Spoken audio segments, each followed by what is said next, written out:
नमस्कार दोस्तों,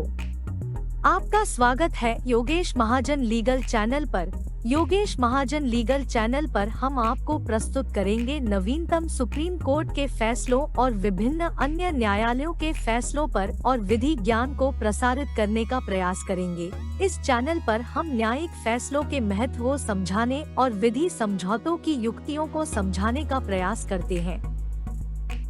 हमारा मकसद है कानून और न्याय के क्षेत्र में ज्ञान को आपके पास पहुंचाना, तो कृपया हमारे चैनल को सब्सक्राइब करें, घंटी आइकन दबाएं, वीडियो को लाइक और शेयर करें। दोस्तों, माननीय सुप्रीम कोर्ट का एक फैसला आया था 2010 में और इस फैसले में जजमेंट में माननीय सुप्रीम कोर्ट ने एक डिफरेंशिएशन किया था। उसमें बताया था कि जो डोमेस्टिक वायलेंस एक्ट है उसमें बताया गया है relationship in the nature of the marriage और लिव इन रिलेशनशिप में जो है वो डिफरेंस है, और डोमेस्टिक वायलेंस एक्ट के अंदर लिव इन रिलेशनशिप का कोई जो मींस प्लेसमेंट है नहीं दिया गया है, कोई कहीं डिफाइन नहीं किया गया है लिव इन रिलेशनशिप। सिर्फ relationship in the nature of the marriage है वही डिफाइन किया है। और माननीय सुप्रीम कोर्ट ने यह भी कहा था कि कोर्ट्स का कोई काम नहीं है इसमें कि वो लेजिस्लेशन को रीफ्रेम्ड करे या फिर कुछ इसमें ऐड करे। कोर्ट का काम सिर्फ इंटरप्रिटेशन निकालना है, बाकी सारा जो काम है वो लेजिस्लेचर का होता है। और इस केस में भी ऐसा हुआ कि यहाँ पर जो रिस्पोंडेंट है वो एक वुमन है और पिटिशनर जो यहाँ पर अपीलेंट है जो एक हस्बैंड है। और यहाँ पर जो रिस्पोंडेंट जो है उन्होंने एक फैमिली कोर्ट में केस लगाया था और उसमें कहा था कि उनकी वाइफ है, मींस अपीलेंट की जो वाइफ है, और उनको मेंटेनेंस दिया जाए। और लेकिन जो अपीलेंट ने यहाँ पर एक कंडीशन रेज की थी कि उनकी पहले से ही मैरिज हो रखी है और इसके लिए वो जो रिस्पोंडेंट है वो वाइफ की श्रेणी में नहीं आती हैं, तो इनको जो है मेंटेनेंस की हकदार नहीं है। तो यहाँ पर माननीय सुप्रीम कोर्ट ने ये नोटिस किया, ऑब्जर्व किया कि जो पहली जो उन्होंने बताया था कि उनकी जो मैरिज हो 1980 में जो वुमेन के साथ हुई है जो उनकी वाइफ है, उनको नोटिस नहीं दिया गया था। तो वापस रिमांड किया गया था फैमिली कोर्ट में कि उनको नोटिस दें ताकि जो है वो भी अपना जो पक्ष है वो रख सके। तो आइए हम इसके कंटेंट्स को देखते हैं और समझने की कोशिश करते हैं, क्योंकि अभी एक न्यूज़पेपर में भी इस जजमेंट का जो कोट किया गया था, तो इस जजमेंट के अंदर ही हम देखते हैं इसमें क्या लीगल इंटरप्रिटेशंस माननीय सुप्रीम कोर्ट ने निकाला था। तो आइए हम इसको देखते हैं। ये criminal appeal number 2028 of 2029 of 2010 की है और जो कि अराइजेस हुई थी स्पेशल लीव पिटीशन क्रिमिनल 2273 274 2010। और इसमें जो अपीलेंट वर्सेस रिस्पोंडेंट है और उसमें बताया था कि चूंकि जो अपीलेंट जो है वो हस्बैंड है, उन्होंने उनके काउंसिल अपेयर हुए थे, लेकिन रिस्पोंडेंट ना तो अपेयर हुई ना कोई काउंसिल के थ्रू अपेयर हुई, और जबकि उनको नोटिस सर्व हो गया था। और एक लर्नड सीनियर काउंसिल थे, उन्होंने को असिस्ट करने को कहा था, एमिकस क्यूरी बना के असिस्ट करने को कहा था। अब यहाँ पर क्या था, इस मैटर क्या था कि जजमेंट आई थी मद्रास हाई कोर्ट की 12 अक्टूबर 2009 में, और उन्होंने बताया था कि अपीलेंट ने कहा था उनकी जो मैरिज हो गई है और जो 25/6/1980 में उनकी जो है मैरिज हो गई है, और जिनके साथ वो मैरिज हुई है वो उनके साथ एक चाइल्ड भी बॉर्न हुआ है, और जो पिटिशनर जो हैं वो एक स्कूल में काम करते हैं। और यहाँ पर बताया कि जो रिस्पोंडेंट हैं उन्होंने एक पिटीशन फाइल की थी 125 CRPC में और 2001 में फाइल की थी और फैमिली कोर्ट में कोयम्बतूर में। तो उन्होंने बताया कि वो उनकी मैरिज हुई है अपीलेंट के साथ 1986 में। यहाँ पर अपीलेंट ने कहा था कि उनकी मैरिज 1980 में जिनका नाम बताया था, उनके जो वाइफ है उनका नाम बताया था, लेकिन यहाँ पर जो रिस्पोंडेंट है उन्होंने अपना पक्ष रखा कि मीन्स अपनी अपील रखी कि मीन्स अपना केस फाइल किया। उन्होंने कहा कि हमारी जो मैरिज है अपीलेंट के साथ 1986 में हो चुकी है, और यहाँ पर बताया कि वो उनके फादर के मीन्स वो अपने फादर के हाउस में रह रही थी 2 से 3 साल तक। और पिटीशन में कहा कि 2 से 3 साल के तक अपीलेंट ने जो है घर छोड़ दिया था रिस्पोंडेंट के फादर का, मीन्स मैरिज हुई थी वो रिस्पोंडेंट ने अपने घर में रखा था अपीलेंट को, मीन्स अपीलेंट जो हस्बैंड है, और उन्होंने उनका घर छोड़ दिया था, फिर अपने नेटिव प्लेस में चले गए थे, और लेकिन वो रिस्पोंडेंट के घर में ओकेजनली आते थे। और फिर यहाँ पर बताया कि अपीलेंट ने ये बताया कि रिस्पोंडेंट ने 125 सीआरपीसी की जो पिटीशन फाइल की थी, और चूंकि रिस्पोंडेंट ने खुद ही डेजर्टेड किया था, मींस अपीलेंट ने कहा कि जो रिस्पोंडेंट ने पिटीशन फाइल की थी, मींस अपीलेंट ने डेजर्टेड किया था। जो पिटीशनर थे 125 सीआरपीसी में, वो पिटीशनर थी क्योंकि वो एप्लीकेंट थी। उन्होंने एक केस फाइल किया तो उन्होंने डेजर्टेड किया था कि 2-3 साल के बाद वो 1986 के बाद वो छोड़ के चले गए थे, और उन्होंने कहा कि उनके पास कोई लिवलीहुड का कोई जरिया नहीं है और मेंटेन करने के लिए उनको जो मेंटेनेंस दी जाए। और जो कि अपीलेंट जो उस 125 सीआरपीसी में वो रिस्पोंडेंट थे, तो उन्होंने बताया था कि वो सेकेंडरी स्कूल टीचर हैं और 10,000 रुपये पर मंथ कमाते हैं, और प्रेरण मांगी कि 500 रुपया मेंटेनेंस जो है वो पिटीशनर मींस उनको दें, जो यहाँ पर रिस्पोंडेंट है उनको दें। और बोथ आर पिटीशन 125 सीआरपीसी में ये, और ये रिस्पोंडेंट ने कहा कि उनकी जो मैरिज है अपीलेंट के साथ 1986 में हो चुकी है, और अपीलेंट ने उनको 2-3 साल के बाद 2-3 साल तक वो साथ मतलब अपने घर में रही थी, उनके मतलब अपने फादर के घर में रही थी। अपीलेंट ने छोड़ के चले गए थे, और फिर यहाँ पे बताया कि अपीलेंट ने 1988 और 89 में छोड़ दिया था उनको 2-3 साल के बाद मैरिज के बाद। और अब यहाँ पिटीशन जो फाइल की थी 125 सीआरपीसी की, वो 2001 में फाइल की थी, 12 साल के बाद फाइल की थी। तो इसके बाद में यहाँ पर कोर्ट ने कहा कि सम ये फैक्ट्स भी जो है, ये रिस्पोंडेंट ने यही खुद बताया, रिस्पोंडेंट के जो फैक्ट्स हैं उससे कुछ डाउट क्रिएट होते हैं इस केस में। और फिर इसके बाद काउंटर एफिडेविट जो है वो अपीलेंट ने फाइल किया था फैमिली कोर्ट में, मींस अपीलेंट जो हस्बैंड है उन्होंने फैमिली कोर्ट में जो है कोयम्बतूर, फैमिली कोर्ट कोयम्बतूर में फाइल किया था, और कहा था कि उनकी जो मैरिज हो गई थी 1980 में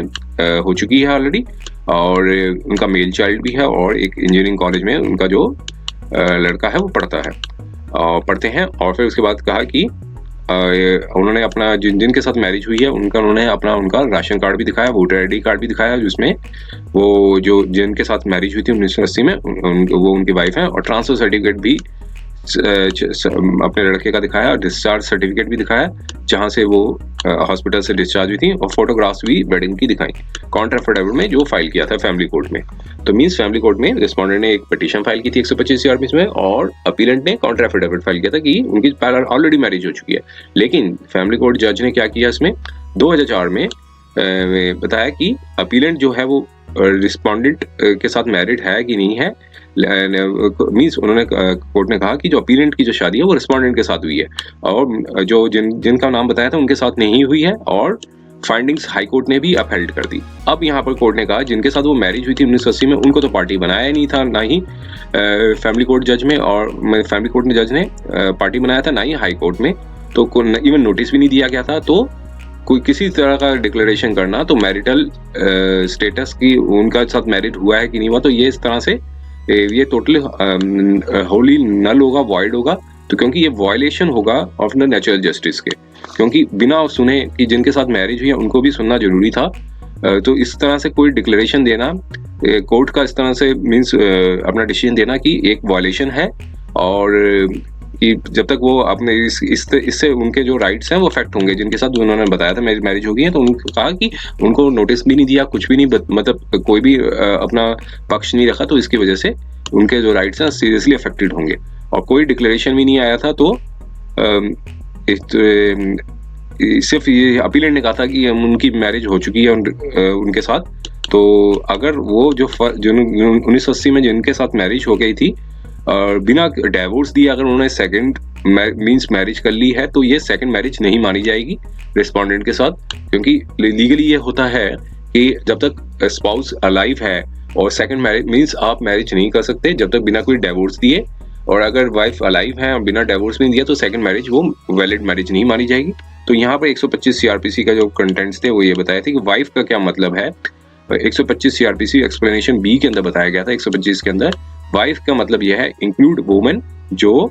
डिवोर्स हो चुकी हो और या फिर डिवोर्स ले लिया हो, और फ्रॉम और हस्बैंड जो है वो मैरिड फ्रॉम हस्बैंड हो ले चुकी हो और फिर दोबारा से उन्होंने रीमैरिड ना की हो। अगर वो किसी वुमेन ने अगर मैरिज कर लेती हैं तो फिर वो वाइफ नहीं रहती, वाइफ का स्टेटस जो है वो लूज कर देती हैं। तो इसलिए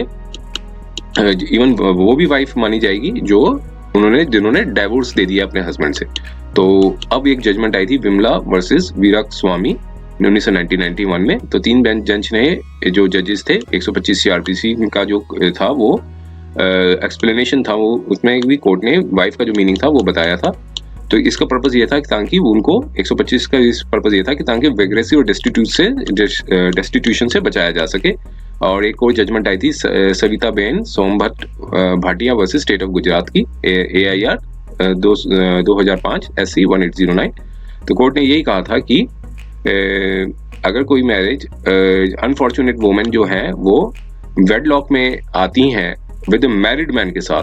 मैरिड मैन है, ऑलरेडी वो शादी हो चुकी है, तो फिर यहाँ पर कहा कि उसमें कोई स्कोप नहीं बनता है वुमेन को कि ऐसे में वुमेन को इंक्लूड किया जाए कि वो लॉफुल वो एक्सप्रेशन वाइफ के दायरे में नहीं आएंगी। अगर कोई भी वुमेन किसी मैरिड मैन के मतलब रिलेशन में आती है तो वो वाइफ का जो है उनको नहीं मिलेगी जब तक उनकी वाइफ अलाइव है। तो यहाँ पर ये कोर्ट ने कहा कि यहाँ नीचे की कोर्टों ने ये एरर कर दी थी और उन्होंने कहा था कि जो जिनके साथ मैरिज हुई थी वुमेन के साथ 1980 में, वो उनकी मैरिड नहीं है अपीलेंट के साथ। तो ये ऐसे में रिस्पोंडेंट को वाइफ कैसे बना दिया अपीलेंट के साथ। तो यहाँ पे बताया कि नीचे की जो कोर्ट ने ये होल्ड किया था कि जो मैरिज नहीं हुई है मींस अपीलेंट के साथ, जो अपीलेंट जो क्लेम कर रहे हैं उनकी मैरिज 1980 में हो गई थी, लेकिन यहाँ पर कोर्ट ने बताया कि नीचे की कोर्ट ने कहा कि उनके अपीलेंट की साथ मैरिज नहीं होगी। तो यहाँ पर ये कहना ठीक नहीं होगा कि रिस्पोंडेंट जो है वो अपीलेंट की जो है वो वाइफ है। और अब यहाँ पर कोर्ट ने फर्दर ये बताया कि जो डाइवोर्स वुमेन जो वाइफ भी है वो भी वाइफ मानी जाएगी और पर्पस ऑफ 125 अगर पर्सन मैरिड नहीं है तब फिर वो डाइवोर्स जो है वो उसमें नहीं मिल सकता है। तो यहाँ पर कोर्ट ने कहा कि रिस्पोंडेंट जो है वो वाइफ नहीं बन सकती अनलेस जब तक वो एस्टैब्लिश नहीं कर देती कि वो उनकी मैरिज नहीं हुई थी जिनके साथ वो क्लेम कर रहे थे 1980 में। और यहाँ पर क्वेश्चन को फिर एग्जामिन भी किया, प्रोटेक्शन ऑफ वुमेन क्या है, protection of women from the domestic violence act 2005 क्या कहता है वो बताया, सेक्शन 2A के जो डेफिनेशन थी वो बताई गई है और डोमेस्टिक रिलेशनशिप क्या है उसके बारे में बताया, और सेक्शन शेयर्ड हाउस होल्ड है उसके बारे में यहाँ पर कोर्ट ने जो है जो इंग्रेडिएंट्स थे सेक्शन के वो यहाँ पर रिप्रोड्यूस किए। और सेक्शन 20 सब पार्ट 1D ये कहा है कि मजिस्ट्रेट जो है वो मेंटेनेंस दे सकते हैं वाइल डिस्पोजिंग, जो भी एप्लीकेशन है सेक्शन 12(1) को डिस्पोज की जाती है। तो और फिर डोमेस्टिक यहाँ पर फिर कोर्ट ने यहाँ पर आप देखिए इशू मतलब ये इंटरप्रिटेशन निकाली थी कि जो protection of the women from domestic violence act में यहाँ पर एक्सप्रेशन जो बताया गया है वो डोमेस्टिक रिलेशनशिप के बारे में बताया। इसमें बताया गया था कि the relationship of the marriage but also relationship of the in the nature of the marriage. तो यहाँ पर in the nature of the marriage को यहाँ पर कोर्ट ने इंटरप्रिटेशन निकाली है कि मीनिंग क्या है in the relationship of the nature of marriage. जो एक्सप्रेशन जो है कोर्ट ने कहा कि एक्ट के अंदर डिफाइंड नहीं था जो expression relationship of the marriage, कोई अब कोर्ट ने कहा कि कोई भी डायरेक्ट डिसीजन नहीं आया था इस कोर्ट का, तो इसलिए इंटरप्रिटेशन निकालनी जरूरी होगी क्योंकि लार्ज नंबर ऑफ केसेस जो होंगे वो आएंगे इस माननीय सुप्रीम कोर्ट में पूरे कंट्री के, तो इसलिए डिसीजन देना बहुत जरूरी है। तो रिलेशनशिप ऑफ द मैरिज और relationship in the nature of the marriage को यहाँ पर कोर्ट ने इंटरप्रिटेशन निकाला था ताकि बेनिफिट एक्ट का निकाला जा सके। और पार्लियामेंट ने कहा कि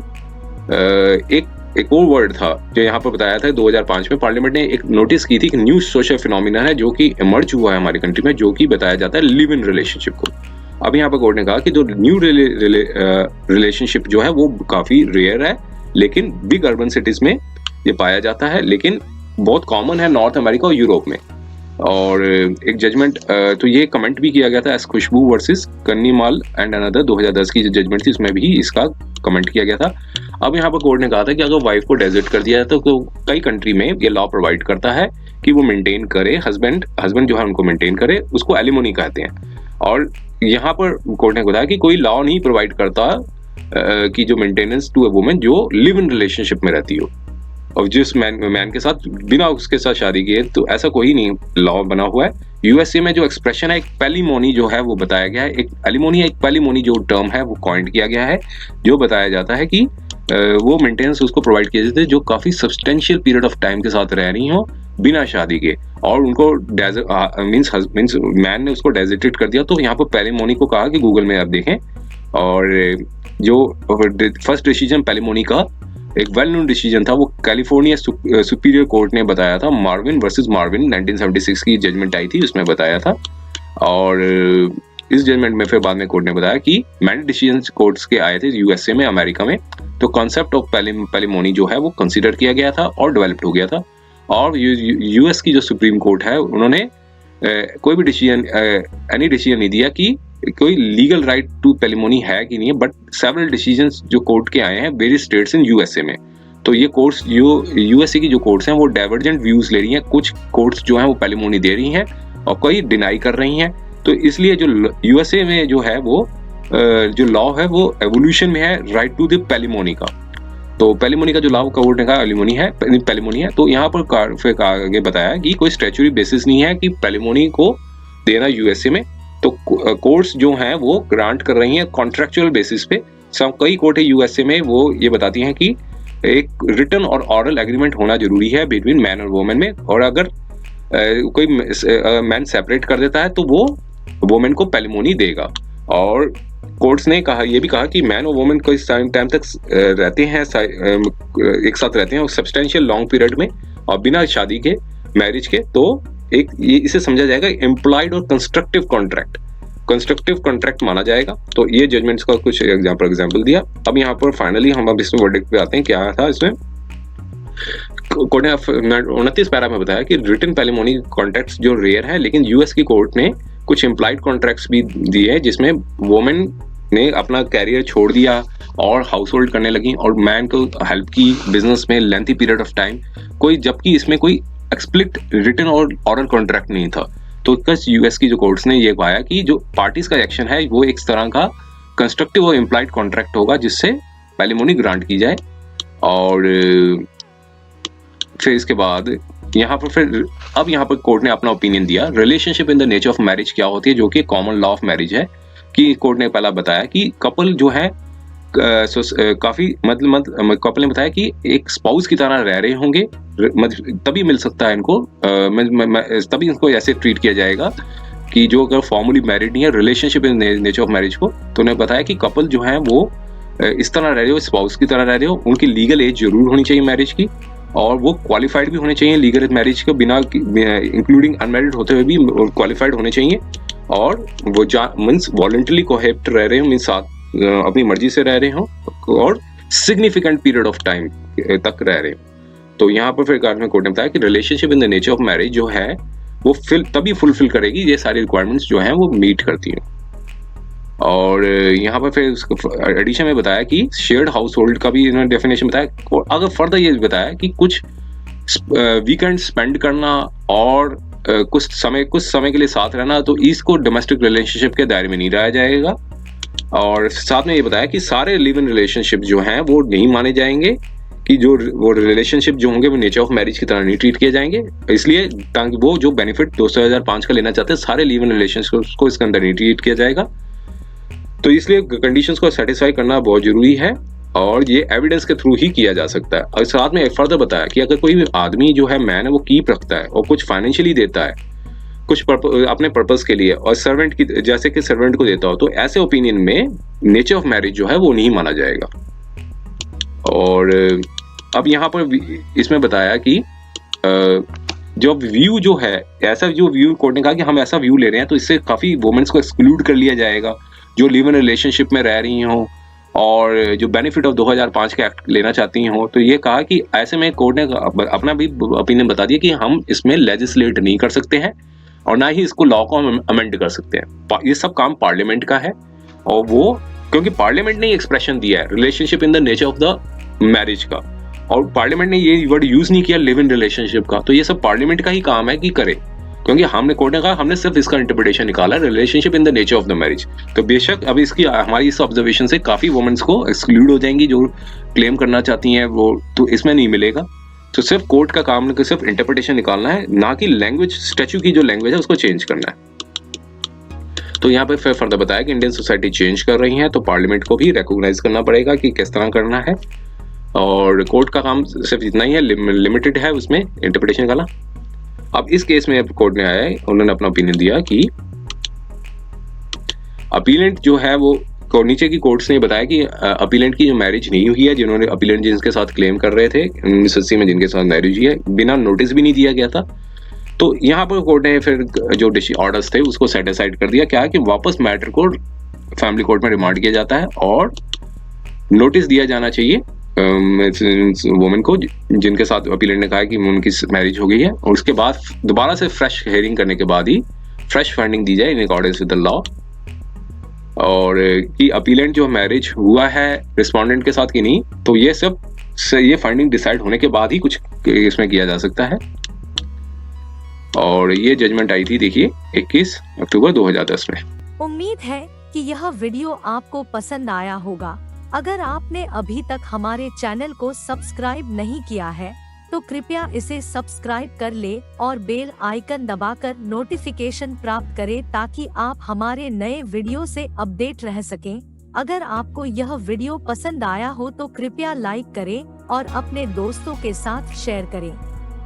हमारे चैनल पर आपको न्यायिक मुद्दों, कानूनी सलाह और कानूनी अपडेट्स के बारे में नवाचारिक और महत्वपूर्ण जानकारी मिलेगी। हमारे साथ बने रहें, क्योंकि योगेश महाजन लीगल आपके कानूनी सवालों का सहायक है।